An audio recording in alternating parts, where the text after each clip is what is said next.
Bonjour, je suis Simon Roguet, le créateur du prix Temlir. Donc si vous voyez cette vidéo, c'est que vous allez bientôt participer à ce prix. Donc déjà, merci beaucoup d'être lecteur et de lire tous les livres que j'ai proposés. Donc le prix Temlir, c'est un prix qui existe depuis 11 ans maintenant, où chaque année, je sélectionne 8 livres contemporains, c'est-à-dire écrits par vraiment des auteurs et des autrices qui sont encore vivants, qui font vivre cette littérature jeunesse. Et ce prix, je l'ai créé justement pour montrer que cette littérature adolescente, eh ben, elle est vive, elle est vraiment de notre époque, elle est complètement variée. Et donc le but de ce prix, c'est justement de mettre en avant cette littérature. Alors ce que je vous propose aujourd'hui, c'est de montrer justement toute cette diversité en vous présentant chacun des 8 ouvrages qui font partie de ce prix. Pour participer à ce prix-là, c'est très simple. En fait, vous avez juste à lire au moins un ouvrage de la sélection et puis nous donner votre avis en remplissant le petit bulletin de vote qui vous sera fourni. Vous pouvez y participer donc dans votre collège, dans votre lycée, mais aussi dans les bibliothèques et puis aussi évidemment à la librairie. Donc n'hésitez pas, si vous empruntez ou achetez un livre de la sélection, de nous demander le petit bulletin de vote. Voilà, alors sans plus attendre, je vais vous présenter l'ensemble des 8 titres qui ont été sélectionnés pour cette 11e édition du prix Temlir.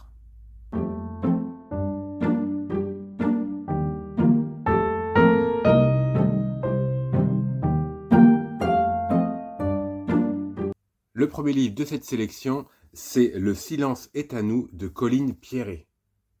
Alors ce roman, c'est un roman important pour moi, déjà parce que j'adore l'écriture de Colline Pierret. Vous le verrez dans ce roman, c'est un texte qui est écrit en vers libre. Donc voilà, ça se lit très très bien, et c'est une forme un peu poétique qui permet d'aller vraiment de manière plus forte, plus vive au milieu du sujet, et ce sujet, il est très important.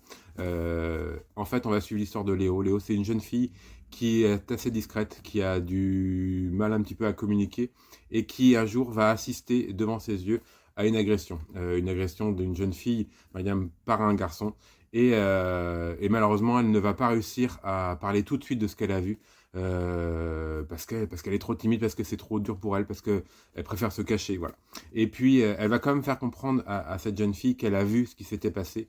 Et les deux vont se rapprocher, et toutes les deux vont vont se donner le courage de parler de ce qui s'est réellement passé. Et ce roman, c'est ça, c'est essayer de libérer la parole par rapport à des événements qui sont très durs. Malgré cela, elles vont se retrouver un peu prisonnières d'un système qui empêche les jeunes filles de parler, ou en tout cas qui ne les écoute pas à leur juste mesure. Et elles vont répondre là-dessus par le silence, par la grève de la parole. Vous allez voir, c'est un roman qui est ultra contemporain, qui parle vraiment de sujets d'aujourd'hui, qui est important et qui est même essentiel à mes yeux. Donc j'espère que vous serez aussi touchés que je ne l'ai été. Ça s'appelle Le silence est à nous de Colline Pierret.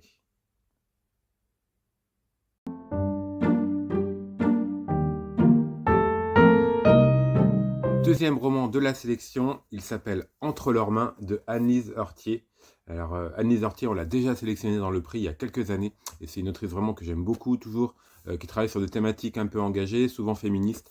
Et ce roman va nous plonger un petit peu dans l'histoire. Alors une histoire pas très très vieille, puisque nous sommes dans les années 80 en Irlande, même un peu peut-être 70-80 en Irlande, et on va suivre les aventures de Deirdre. Deirdre, au début de l'histoire, c'est une vieille dame qui va surprendre un garçon en train de faire quelque chose de pas très très cool, et qui va lui raconter son histoire. Et son histoire, c'est l'histoire de pas mal de jeunes filles en Irlande, entre les années 50 et les années 70, qui vont vivre quelque chose d'assez terrible. En gros, en Irlande, pendant de nombreuses années, il y a eu des espèces de pensionnats pour jeunes filles. Alors, on y mettait toutes les jeunes filles qui, selon l'Église, avaient péché ou quelque chose d'un petit peu, voilà, qui étaient juste des jeunes filles d'aujourd'hui avec leur façon de vivre et tout ça. Il y a plein de jeunes filles qui se sont retrouvées là-bas, et sauf que leur vie était terrible. Ça a été un vrai carnage pour ces jeunes filles, et les paroles se sont libérées, mais de manière très tardive. Et ce qu'elle va nous raconter, cette jeune fille, c'est ce qu'elle vit, c'est ce quotidien dans ces pensionnats.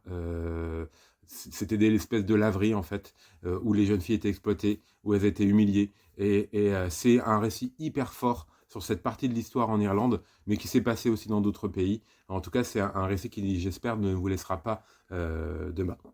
Voilà, ça s'appelle Entre leurs mains. C'est un texte d'Anne-Lise Hortier, publié chez Casterman, et je vous conseille vraiment ce livre.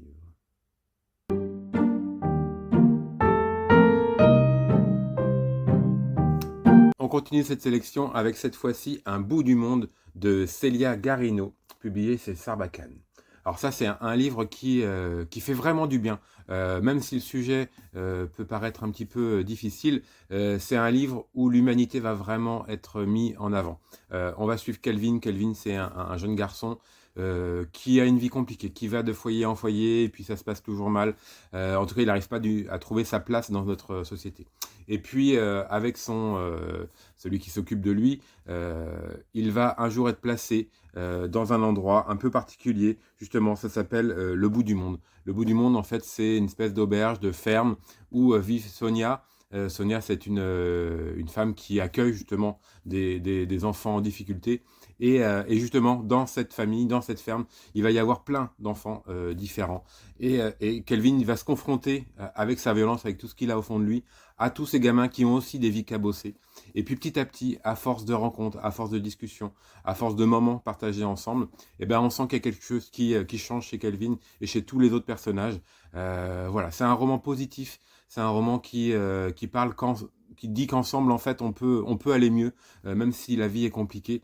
C'est un très beau roman, assez touchant, assez émouvant. En tout cas, moi, j'ai beaucoup aimé cette écriture et je vous conseille vivement la lecture de Un bout du monde de Célia Garino.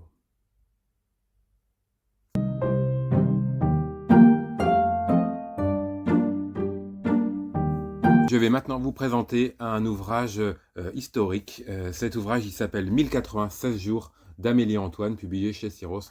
Et c'est un ouvrage vraiment très très fort, très dur, qui nous raconte l'histoire d'une famille pendant la Seconde Guerre mondiale. Nous sommes en 1942 à Lille, et une famille va subir en fait ce qu'on appelle les rafles. En fait, ils sont faits prisonniers. En fait, on ne sait pas ce qui va devenir d'eux, et on se retrouve sur le quai d'une gare où en fait une mère va devoir prendre une décision dans l'immédiat. En gros, il y a un cheminot qui vient la voir et qui leur dit « Écoutez, ce train, je ne sais pas où il emmène votre famille, mais ça ne présage rien de bon. Donc si vous voulez, moi je prends vos 2 enfants et je les emmène et je sais, je peux les mettre en sécurité. » Et là, 2 choix se posent à cette famille.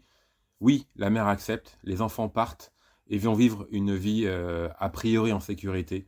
Non, la mère refuse, on ne disperse pas une famille et tous prennent ce train et ne savent pas où ils vont. Alors ce roman, il va être construit comme ça. Côté pile, la maman a bien voulu laisser ses enfants et ses enfants vont vivre en zone libre. Côté face, la famille reste ensemble, ils partent tous et là ils partent vers un camp. C'est une vision de la guerre qui est assez unique. La double voix en fait nous permet vraiment de comprendre en fait tout ce qui se passe dans les deux moments. C'est un livre un peu choc, mais franchement c'est un roman historique très très très très fort. Voilà, ça s'appelle 1096 jours d'Amélie Antoine, publié chez Syros.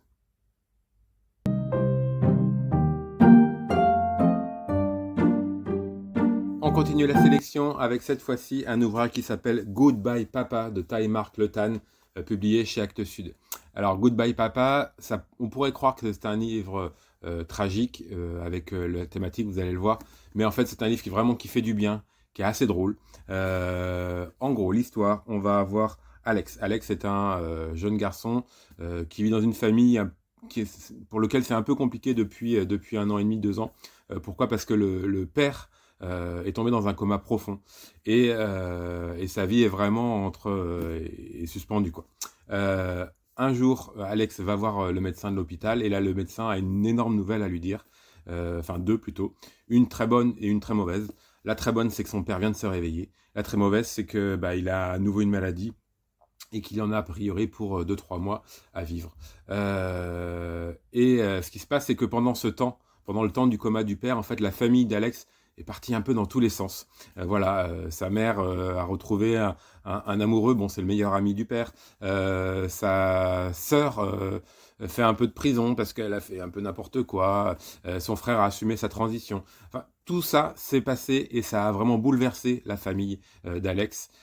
Sauf que là, le père va revenir, il va être conscient, ça va pas durer longtemps, et Alex a une idée en tête, c'est d'essayer de faire croire au père que tout va bien, que finalement sa famille, elle est toujours là, elle l'attend et que rien ne s'est passé. Et donc il va devoir convaincre ses frères et sœurs, sa mère, de montrer une famille comme si elle était 2 ans auparavant. Évidemment, ça ne va pas du tout se passer comme ça. Mais le bouquin est écrit d'une manière vraiment humoristique. C'est vraiment, on est vraiment dans un petit cocon. On voit toute la bonne volonté d'Alex. C'est un roman qui fait du bien malgré le sujet. Donc voilà, je vous conseille vraiment ce Goodbye Papa de Ty Mark Letan, un super roman qui fait du bien.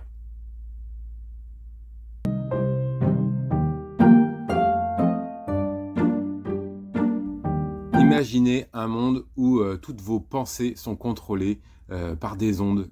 Évidemment, tout le monde porte une espèce de collier et le gouvernement, ou en tout cas un État dans l'État, en fait, permet de contrôler vos pensées. Si vous avez des pensées un peu déviantes, un peu contestataires, eh bien, vous pouvez vous retrouver en prison ou en tout cas dans un centre de redressement. C'est ce qui arrive dans ce roman Cerveau de verre de Fabien Clavel, dans la petite collection Court toujours de chez Nathan, où en fait ce sont des textes très très courts et vous pouvez aussi récupérer l'audio de ce texte, donc pouvoir l'écouter et le lire avec les oreilles. Donc dans ce roman, effectivement, nous sommes dans une société où on risque à tout instant de se faire arrêter et de se faire contrôler. Et si jamais en fait ce contrôle s'avère réel, c'est-à-dire que si vous avez vraiment eu des pensées un peu contestataires, eh ben, ça peut aller un petit peu plus loin et du coup on peut vraiment vous mettre une espèce de puce qui permet de contrôler vos pensées. Et si vous avez à nouveau des pensées négatives contre le gouvernement, contre l'État, contre tout ce que vous voulez, eh bien là ça s'aggrave et vous allez devoir en fait partir en prison. Ce roman, on est dans une dystopie, mais cette dystopie, elle est finalement, est-ce qu'elle est si lointaine que ça?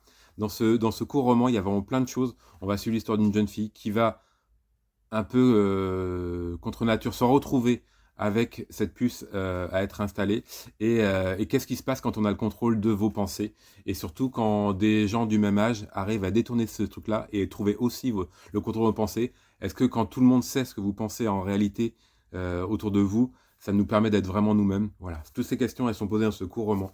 C'est un petit roman vraiment percutant sur la possibilité d'une société encore plus de contrôle. C'est vraiment très très bien fait. C'est écrit par Fabien Clavel. Ça s'appelle Cerveau de verre. Et voilà, si vous voulez un petit roman très court, très percutant, je vous conseille ce roman publié chez Nathan.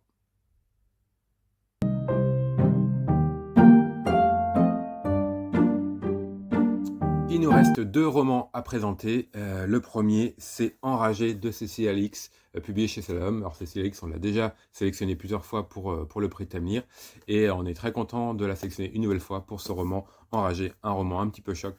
On va suivre l'histoire de Fauve. Fauve, c'est une jeune fille de 16 ans qui, suite à des problèmes familiaux, a été placée dans une famille d'accueil depuis ses 2 ans. Donc c'est-à-dire que ça fait presque 14-15 ans qu'elle vit dans cette famille d'accueil. Ça se passe plutôt très bien. Elle adore la danse, elle a plein de passions, des amis. Ça se passe plutôt bien. Sauf qu'un jour, il y a une décision du juge qui va remettre tout en question. C'est une nouvelle juge, elle veut marquer son territoire et en gros, elle va tout faire pour que la mère naturelle de Fauve puisse revoir, puis peut-être récupérer Fauve. Sauf que Fauve, elle n'a pas du tout envie de revoir cette mère qu'elle ne connaît pas. Et donc, à partir de cette décision, qui va être très dure, très sèche, Fauve va péter un câble, elle va décider de s'enfuir, de fuguer. Et l'histoire de ce roman, c'est l'histoire de cette fugue, où elle va vivre plein de choses différentes. Alors, ça va de comment on passe une nuit dehors quand on n'a plus rien du tout, quand on ne veut absolument pas qu'on la reconnaisse. Ça va être vivre dans un squat. Ça va être rencontrer des personnes de la rue. Ça va être voilà, se débrouiller. C'est un roman extrêmement fort qui aborde plein de sujets, mais qui reste vraiment juste. Comme d'habitude, Cécile X, elle a un ton qui reste juste. En tout cas, c'est un vrai roman qui vous prend aux tripes et qui vous emmène comme ça dans un moment de vie très fort et comme quoi la vie peut vraiment basculer d'un moment à l'autre. Donc il faut savoir en profiter quand tout va bien. Voilà, ce livre s'appelle Enragé, c'est un livre de Cécile Alix, publié chez Salom, et je vous le conseille évidemment fortement.